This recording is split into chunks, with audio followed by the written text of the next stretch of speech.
Yeah. Brings out, Was that- I found out Liz is out this evening as well. Both of them have classes. I think Bryn's teaching. I don't know if Liz is teaching or if she's, oh, it's 7 o'clock. The whole, is it 7? Yeah, I know. Oh, okay. My watch is a few minutes ahead, I think. So I was just going around, like having a good time. Did you get that? The Swan report, I did not. Oh, that must be. How'd the Swan thing go? I'm okay. Did you get, oh, is this not for me? Swan report? Oh. Do we know if the drum circle's showing?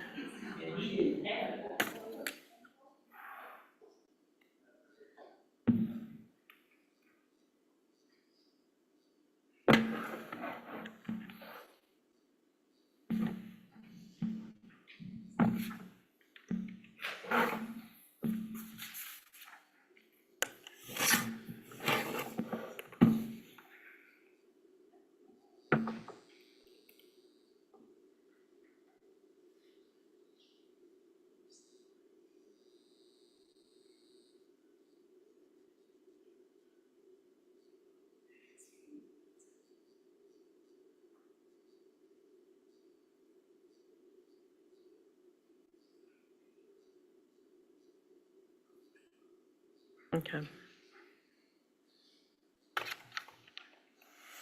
I call to order the regular meeting of the Mount Pleasant City Commission Tuesday, October 15th, 2024 at 7:01. Please rise for the pledge.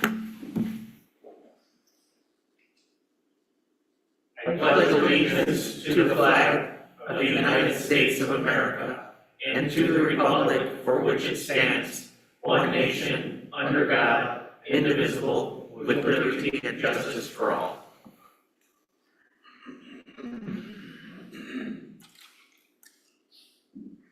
The Mount Pleasant City Commission recognizes the Anishinaabe, whose ancestral lands the city stands upon today.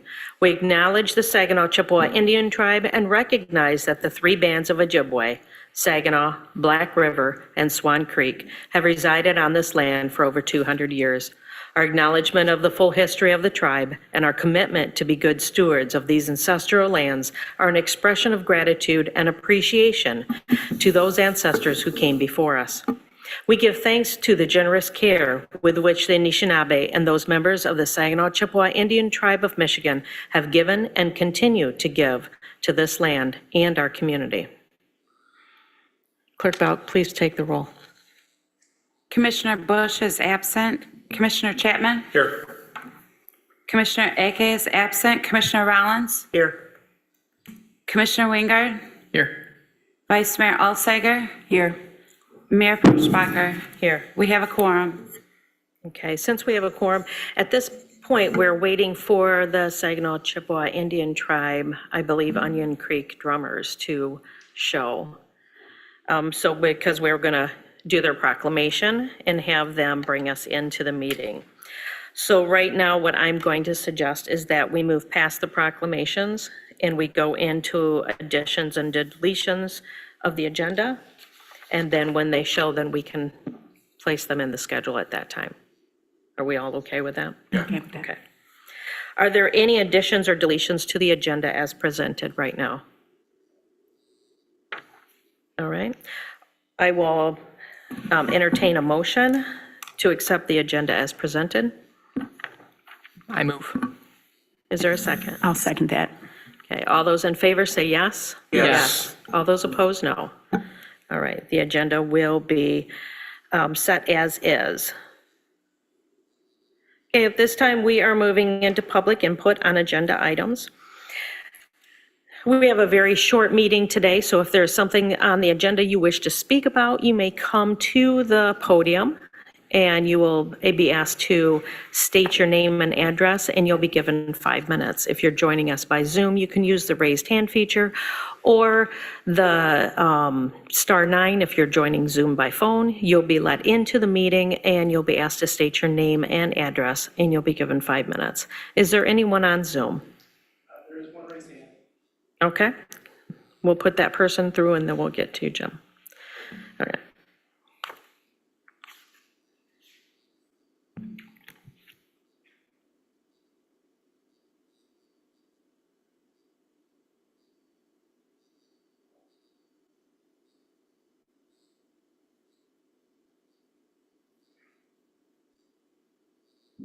Hi, good evening. My name is Kate McCracken. I reside at 1990 South Bamber Road here in Mount Pleasant, Michigan.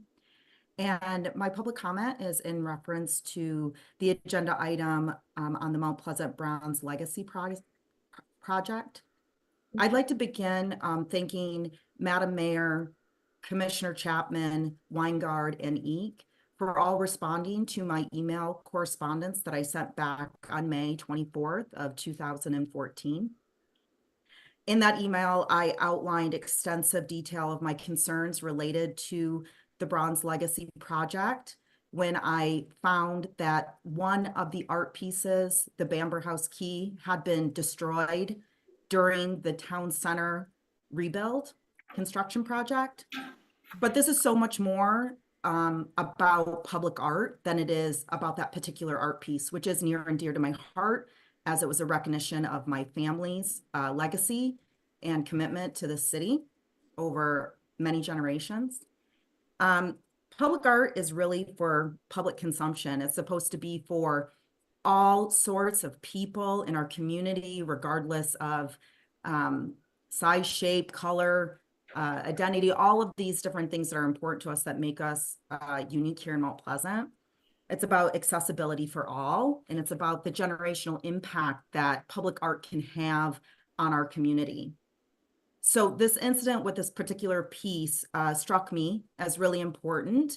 I think it's an opportunity for the city to demonstrate its commitment to public art by formalizing a place for this Bronze Legacy art project, a new home in the Mount Pleasant city departments, as it had gone by the wayside as a result of Tony Kulik's retirement, as it was described to me by a city employee. So my recommendation would be for the City Commission to formally assign this Bronze Legacy art project to a city department. I think that's very important to formalize the ownership and long-term management of this project through clear recognition of who's responsible for maintaining it moving forward. In addition to that, I would recommend replacing and installing the found art pieces. My understanding from one of the commissioners is that several pieces have been found, and I would encourage that the city replace those so the public can appreciate them in all their beauty and historic importance. I also think it's important to recognize the destruction of one of the public art pieces, the Bamber Key. If the city can't move forward with replacing it as it was, some other form of recognition by a plaque or another method would be important, as it's a part of this entire art project that was very recognized as in all the materials that I provided to the City Commission in my initial correspondence. So with that, I thank you for your time. I thank you for your consideration, and appreciate the leadership that has been shown by some of the members through their communication with me over the last several months. So thank you. Thank you. Is there anyone else on Zoom?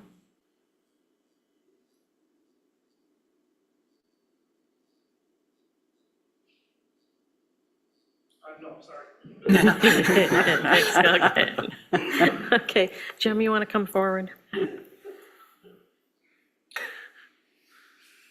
Thank you, Madam Mayor. My name is James McBride. My address is 2130 Flagstone Court, Mount Pleasant, Michigan. The business address used to be 200 East Broadway in Mount Pleasant. We have moved Middle Michigan Development Corporation around the corner to 111 South University. And consequently, I would like to speak to item 6 under new business.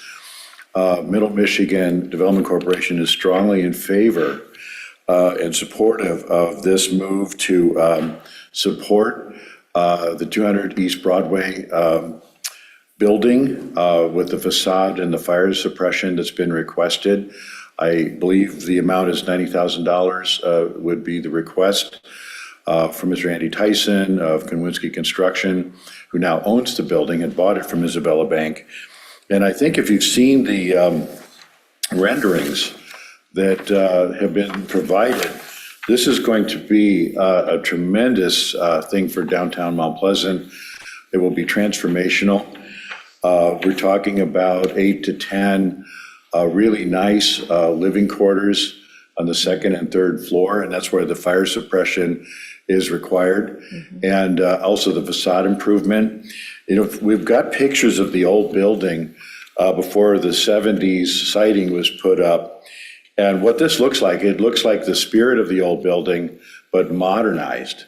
And it's just going to have a transformational effect on downtown Mount Pleasant. So the other thing I'll mention is I know Andy is going after the RAP grant right now at the state level, and there's a limited amount of funds. And one of the things that the MEDC looks at is how much local support is there for this project. Now, of course, we're going to send a letter of support, but if the city commission supports this additional step in providing some local funding, it greatly improves the chances of getting that RAP grant through from the state, and would hurry up this project. So again, I would strongly urge you to support that, and if there's any questions, I'd be happy to answer them.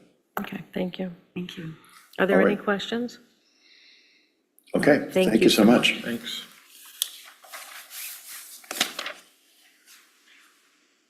Okay, is there anyone else that wishes to come forward and speak on agenda items? Are there any emails today? Okay, all right. Seeing no one else coming forward, we're going to close the public input and move to receipt of petitions and communications. Manager DeSenz. Receipt of petitions and communications this evening includes the minutes of the Airport Joint Operations and Management Board from August, minutes of the Traffic Control Committee from July, and the monthly report on police-related citizen complaints received. All right. Are there anything in the consent items that the commission wishes to move to the regular agenda? Seeing none, Manager DeSenz. Consent items this evening includes approval of the minutes from the regular meeting held September 23, 2024, and consider approval of payrolls and warrants. Is there a motion to accept the consent items as presented? I move we accept it as presented. Is there a second? Second. All those in favor say yes. Yes. Yes. All those opposed, no. Motion carries. We do not have any public hearings tonight, so we're going to move into the new business, which is for the funding allocation for 200 East Broadway. Downtown Development Director Michelle Sponsoller is here to take us through this proposal, so let's go ahead and hand it off to her. Good evening, everyone. No PowerPoint this evening, so I won't be torturing you with that. Just a quick overview. We are seeking approval from you this evening for the allocation of $90,000 in funding to support the redevelopment of University Lofts, 200 East Broadway in downtown. That's at the corner of University and Broadway, for those of you at home. This funding will be used to assist the project's application for the Michigan Economic Development Corporation's Revitalization and Placemaking Grant, otherwise known as the RAP grant. It is a transformational project, as Mr. McBride said. It is going to be, currently vacant, underutilized building to a vibrant mixed-use space. When completed, it will feature restaurant, event space, commercial offices, apartments, and condos.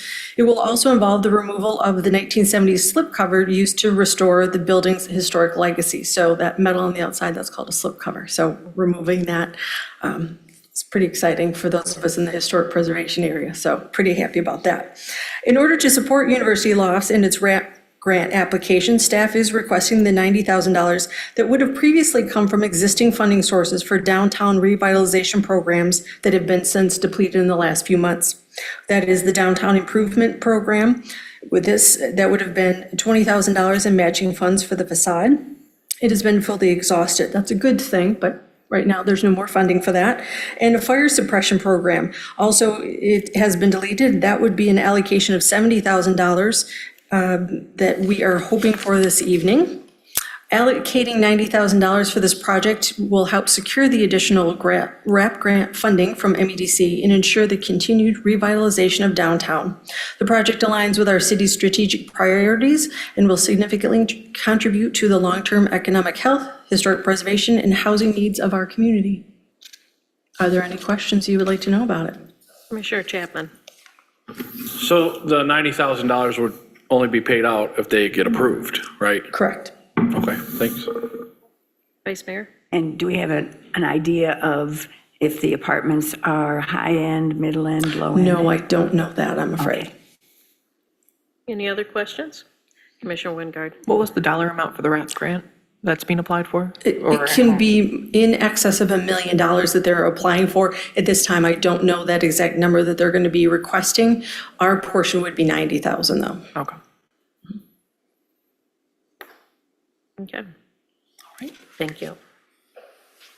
Are there is there anything that needs to be clarified at this time? Okay. Do we have a motion? I move that we approve the $90,000 towards the RAP grant submission. Okay. Is there a second? I'll second that. All right. We have approval and a second. Is there any further discussion? I just want to say, as someone who lives across the street from it, I think it's really exciting. I like the fact that, like, especially in the illustrations that we're seeing, they're moving the entryway. They're adding, I believe, an additional entryway, and they're moving it more towards the corner focus. That section of downtown and everything, that part of the street and everything between those two buildings on University, it's just kind of a dead zone and everything. So having that, this will really just open up that space a lot more. I think it's going to create like more of a centralized focus on there. It's right across from Max and Emily's where they have their downtown seating. So I'm excited to see this as a downtown resident. So. Yes, it's been a long time coming. We've been waiting for someone to purchase that building and move forward on it. So I'm excited to see it go as well. All right, all those in favor, say yes. Yes. All those opposed, no. Motion carries. All right, now we're moving on to the discussion of the Lost and Found Bronze Statue Program. All right, who wants to take this up? I think it's yours, yeah. I'll be honest, I didn't have much to tee this up. I think this came from the request from the city commission just to discuss the future of the project, is my understanding. Yeah. So, Commissioner Chapman. Yeah, I know she reached out to me about this, and I know she got some feedback from the city that, and we had some correspondence that we'll learn from the mistakes and move on. And I didn't feel like that was an appropriate response. Considering, I mean, what she's asking for is a plaque, right? I mean, we put so much time and effort and resources, and like Michelle just shared, that one of the exciting things is they're removing the skirt. The slip cover is the same thing as a skirt. Okay? They're removing that, and it's gonna be like the history, right? And so we have this family in our community called the Bamber family, and maybe you're not aware, but I live in Bamber Woods, so I've learned a lot about it. And I know Bill worked for the city for 30 plus years, and they've been a family that's really put a lot of, I guess. At one point, there was a hotel downtown. And so for them, it's more than just the family thing, but it was also the art. And now I'm not an artist, and I mean, we spent all that money to put a big yellow chair on the middle of the road. So to put a plaque up seems to not be a big deal to me, right? But it's a huge deal to them. And so I think for me, it was like, yeah, this is something we have to make right. We made a mistake. I don't think we just make a mistake and move on with it. When there's something, we can say, yeah, we made a mistake, let's fix the mistake. And just say, hey, thanks for, because we value the history of our community, and that is such a historic part of our community, the investment and time the family's made in our community. And so to just kind of wash our feet of it, I just don't think is good. And especially with, like, we want to be community minded, and I don't know, it's important to me that we are that way. Vice Mayor. The only other thought that I had was, maybe instead of a plaque, we could reach out to CMU, to some of their art students, and maybe they could recreate it. And we could have maybe that instead of a plaque, whatever works out better. If I could jump in, just kind of getting to that and everything, because I think that's the, like, where the conversation is moving towards and everything. And I agree that we can do some, take some action to recognize, like, the family, the history, and the art, like the loss of that artwork there. Kind of from my discussions with staff, I just had some points to share and everything. So let's see, there, as Ms. McCracken had mentioned, that there are some pieces which were taken in prior to construction, and also some pieces which were later found in storage that hadn't been put out originally. I want to say it was in the early 2000s that this project was initiated, and I believe the aim was to make Mount Pleasant the bronze capital of Michigan, which I think really cool goal, and it sounded like it never quite came to fruition of like the actual vision there. The pieces have been, as I understand it, assigned to the Parks and Rec Department at this point, that it has been put under their umbrella. I suppose we could take action as a city commission to more like formally address that and put that into their responsibilities if we wanted to. And then known pieces, let's see, and then just as the intention, I believe, also is to better catalog the pieces and then put them into the city's GIS system. And then along with that, also in 2025, the expectation is that we're going to be seeing some renewed material on them available to the public. So some renewed promotional material, and also those remaining pieces put out to the like back out and installed. So that's conversations I'd had with city staff and with Ms. McCracken there. Wanted to relay to the rest of the commission as part of that. As far as, and I think that kind of the debate kind of comes down to on our end of like, okay, how, like, best recognize. So talking about a plaque and everything, my question would be kind of, is it a plaque given to the family? Is it a plaque given that we are going to install out? And then since there's not, the only other question I'd have is just finding out the placement, and we could assign staff to work on this, would probably be part of what we're asking to do, is just like how best to like position that, because the piece was on a planter at the time, but we've kind of, any of the furniture in that area is kind of movable at this point. It's not like permanent fixed furniture, so it would have to be either like on the ground or on a lamppost.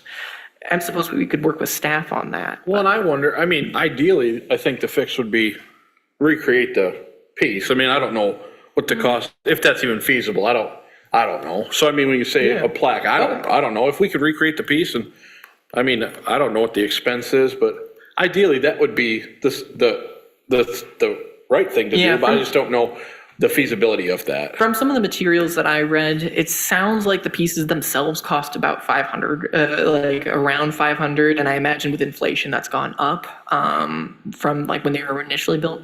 The only concern, like kind of like I've had in like just jumping in and like pushing for recreation has been, because it's not just the individual cost, it's also the staff time to then find an artist to then design it and everything that goes along. So it's a few of those externalities. But if we're interested, I'm for it and everything, and I would support that and everything. But it's so the exact cost, I don't know what the budget would look like. But I guess we could set an upper limit if we wanted to. We could set. Well, I definitely think that the staff could come up with various ways that we could do this and bring it back so that we could have something to choose from. Either do it in a plaque form, do it as recreating it, or whatever, but also the understanding of where every piece is. I don't know where every piece is. I've walked around downtown, I know where many of them are, but I don't know where every piece is. And I don't, since only being here since 2009, I don't know the significance of all of them either, right? And the thing that comes to mind is Ann Arbor has ferry houses, and they have it on their website, and you go look for the ferry, and they give you a map to where all the ferry houses are, and they move around. So every year it's different. So obviously we wouldn't have to do that, but it would be something like maybe on the website that would have a map that would be, you know, you could go on your phone, it would be, you'd be able to open it up and find each one and then be able to know what each one of them means. The significance behind it. Yes. And I just had a thought from Michelle that as we work to program our town center, we could have a history night and highlight some of this stuff. There you go. There are programs similar to geocaching that we could work. I reached out to the geocaching and they said that like it would fall more into like there's an educational type thing of like that topic there. This is a very niche interest of mine, so I have been looking into it. I apologize. I've not had the opportunity to like really unload all of this also, But yeah, that would be, the thing is that we can use, the reason these were put out there was to preserve some of the history of some of the families and some of the events in town. Using this and making it more in the forefront, putting it on the website, having people be able to access it, really brings more people in town. I have a friend who geocaches. I may have geocached all over Italy this spring. It was fun when I felt like walking, but it is, there are a lot of people that are brought out by it. And I think that's when I important. learned what muggle meant. Muddle. Muggle, I think that's the word. It's from Harry Potter, and I Yes. guess don't let muggles see or something when you're Yes, geocaching. yes, don't let the muggles see, yeah. The other thing I would want to throw into the conversation is, again, I know staff had intentions through the Parks Department of 2025, working on revamping some of the promotional material of this. I had a conversation with the interim director for the CMU Museum and Museum Studies. I think this would be a really great program, or like creating and generating the promotional materials of these and like researching the history behind each individual piece. If we could partner with them, I know that they're in the process of like setting up their lab courses for next year and everything. Like they mentioned that they're actively working on their syllabi. So if we could reach out to them, I think that'd be a really great way to build like a partnership with a program that might not otherwise see like interaction from us. I mean, we do a lot with the business college, but yeah, I think that would be, they were really interested in the program in any case. And I can get you the contact information if we decide that's something. That would be good. Yeah, and they may be able to provide an intern to work on some of it too in the spring. So, Yeah, That's good. Cool. so okay. sounds kind of like direction to staff is seek to potentially to like examine what it would take to Yeah, replace give us the some piece. ideas, give us pricing on if we're gonna recreate it, give us ideas of what we could do, and look at how we can promote it. Because I'm not really sure what the intent was when they did this, when the city did this back in the 2000s. But it sounds like, promoting this would help promote the city. And we are doing so much downtown right now. We're really revitalizing the area, and I'm very excited about some of the things. And if we can bring more people in, Yeah. it's all good for everyone. All right, do we have direction? Yes, all right. And just real quick, thank you to Catherine McCracken on bringing this to our attention, calling us on this. It was something that I do think it was just a genuine accident that this occurred, Yeah. the destruction of that piece. But it's when residents bring issues forward to us, it allows to better discussion and renewed interest. So thank you. All right, we have nothing else on the agenda, so we're going to move into the announcements on city-related business or issues and new business. I would like to remind everyone that if you need to register to vote, you can either come to City Hall and register, or you can go to vote.org and register. And if you need information on candidates, obviously you can search the web for it, but the League of Women Voters, LWV.org, has all of the candidates in this area listed under Mount Pleasant and Isabella County, if you are still looking for more information. My thought to everyone is please register and please vote. It's very important. Is there anything else you guys want to add today? Yes? I just have one thing. I was walking in Island Park and they have this storyboard Oh, yeah. that they have a book that you go from board to board and you do the various activities, and it's a new one. If you did the old one, there's a new one up now. And what is the new one now? Is it the little girl that's making the coat out of her leaf? Out of lace? Yes, I love yes. it. Using a coat? Yes. I walk through there quite often. All right, is there any other, anything else the commission would like to bring forward right now? Yesterday was Indigenous Peoples' Day. Yes. I think we'll probably have the proclamation, I guess soon. Well, we had done the proclamation Oh. in September, Yeah, thank you. but we were waiting for the drum circle, but I'm not sure. I think something has delayed them. Anything else? All right.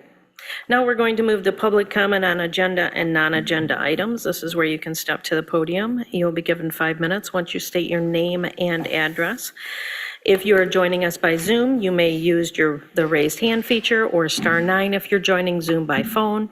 You will be let into the meeting. You'll be asked to state your name and address, and you'll be given 5 minutes. Is there anyone on Zoom right now? Okay, any emails?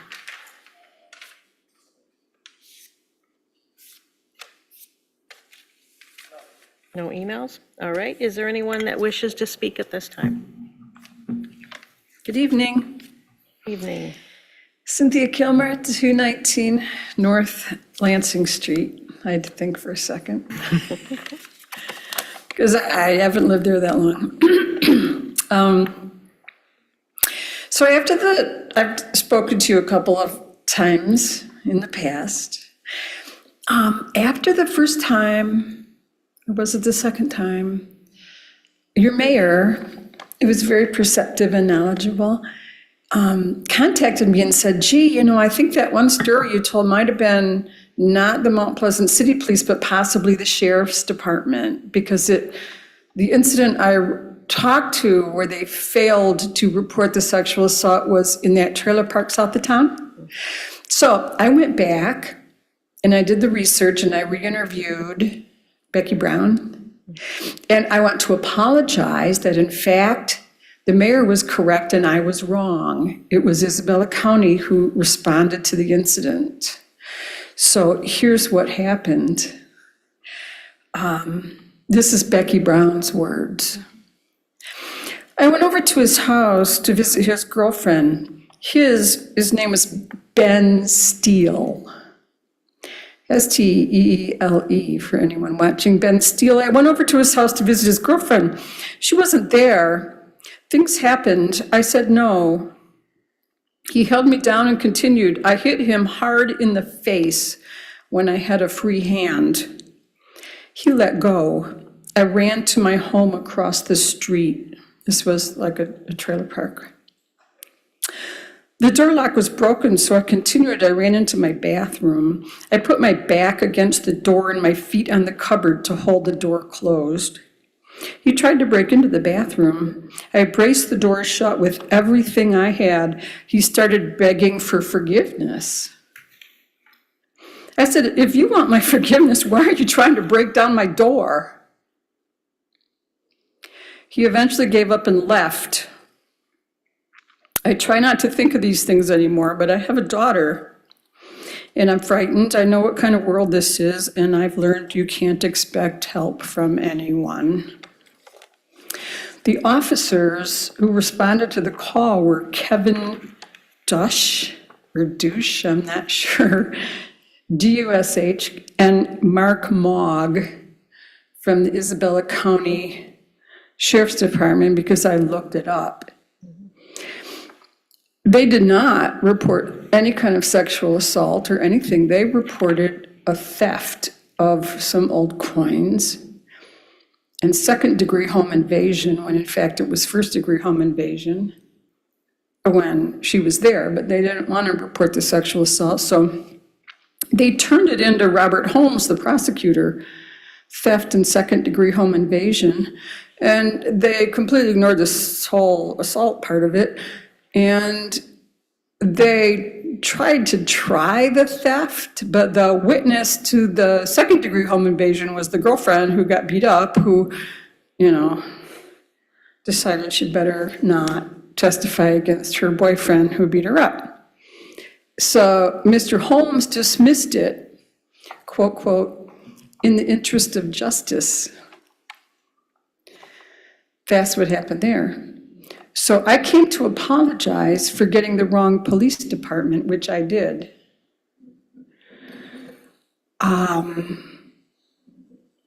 I can't help but wish, though, that sometimes police would apologize for things that they do. But they don't, ever. It's like a rule.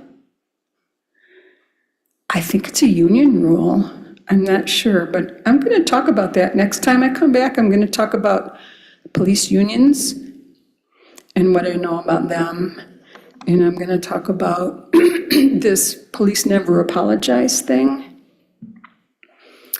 I think the public safety director can apologize for things, but he can't ask his officers under him, from what I understand, to apologize for anything that they have done. You can apologize for them, but you can't ask them to apologize. So we'll talk about that next time. Thank you so much for listening. Thank you, Cindy.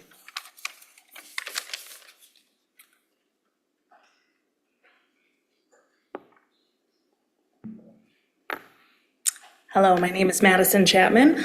I live at 1811 West Pickard Street, and I would like to take this opportunity to introduce myself to all of the commissioners and the community in general. I am running for a position on the Mount Pleasant School Board this November. I'm a licensed child psychologist in our community, and I believe I could add value to the school board and support initiatives, especially those related to student mental health. I have called Mount Pleasant home since 2008, and I've been married to Commissioner Chapman for 12 years now. I completed a bachelor's degree at CMU and a PhD in school psychology at MSU. I own Pleasant Psychology, a child-focused mental health practice here in town. I also serve as the lead clinical psychologist at Community Mental Health for Central Michigan. I've served on the William and Janet Strickler Nonprofit Center's board since it was created in 2017. I previously taught future educators as an instructor at MSU and adjunct faculty at CMU. And I have nieces and nephews attending Mount Pleasant schools. I really value making decisions based on data. I want to understand the multiple implications of a decision. And I value working collaboratively with families, teachers, staff, and our administrators.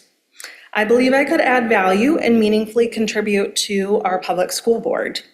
Again, particularly related to goals related to student mental health, strengthening our district's relationship with our community, and providing effective and engaging instruction. So thank you for your time. I appreciate the community's support. Thank you. Thank you. Thank you. Is there anyone else? Anyone else wishes to come forward? I'm sorry, I may be a minute long. Well, you have 5. I know. It depends on how nervous I am and how fast I talk. Okay. All right. I need your name and address. Hello, my name is Margin Notstein. I live at 1361 South Crawford Street. I'm here to speak against the zoning for a private school at the southwest corner of the city.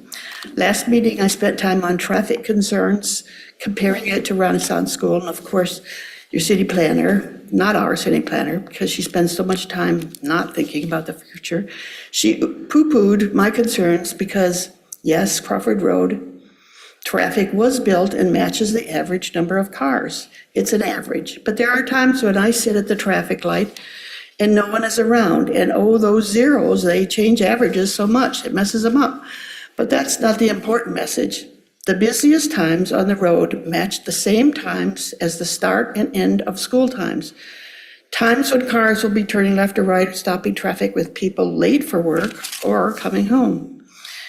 You don't know, but I went to a private Christian college. But it's many years since I have thought it was the only best way to educate. One of my sisters rebelled against it, and the other one became a minister's wife. My first job out of college was a teacher in Flint, Michigan, 50 years ago. I'm sure you don't want me to delve into the pros and cons of private charter schools or Christian schools.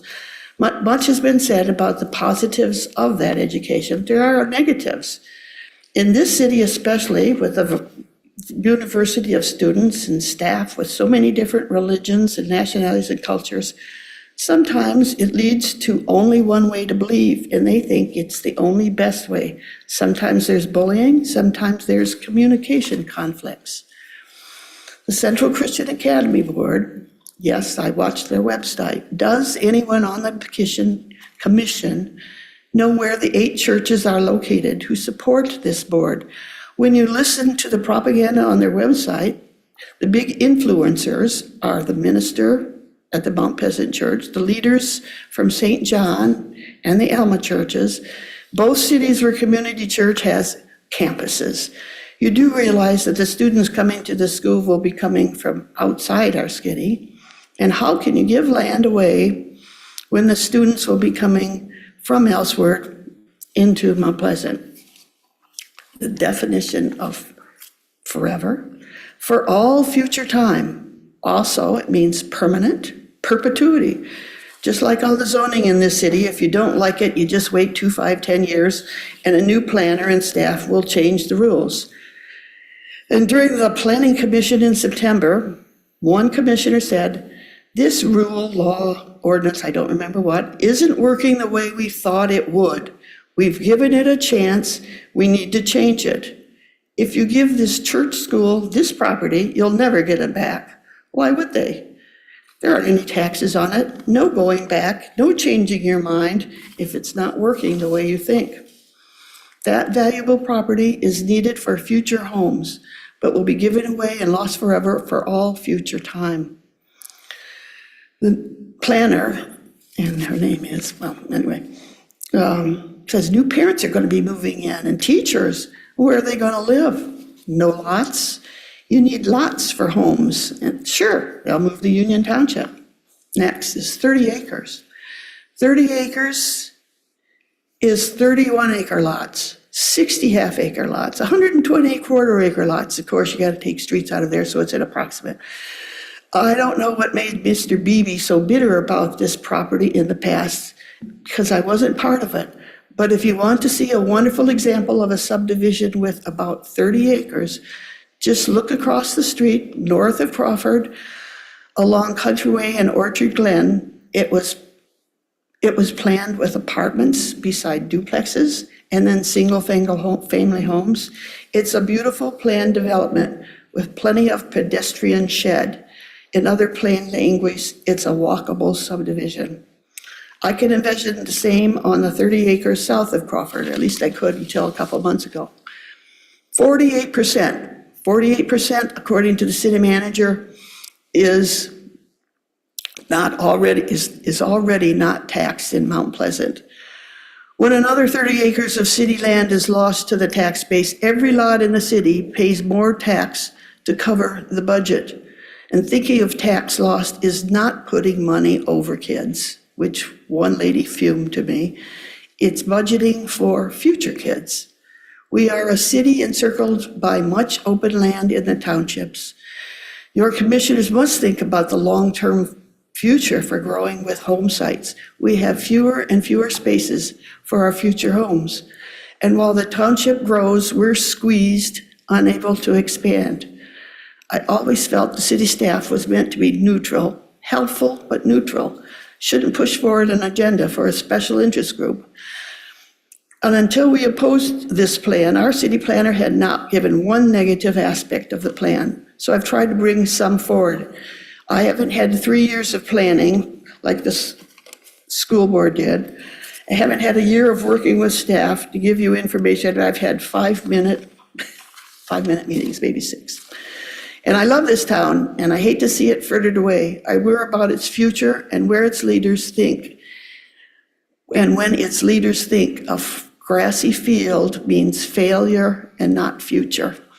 Well, you know my opinions, but I'm afraid the fix is already in. Sorry to say, I feel sorry for it. I'm not against this school, just not on that piece of property. There's plenty of open fields a few hundred feet down of both roads. Thank you. Thank you. Is there anyone else that wishes to speak at this time? All right, seeing none, this is the end of the public meeting. I will entertain a motion to go into closed session. I move to go into closed session pursuant to subsection 8C of the Open Meetings Act for strategy and negotiation sessions connected with negotiation of a collective bargaining agreement.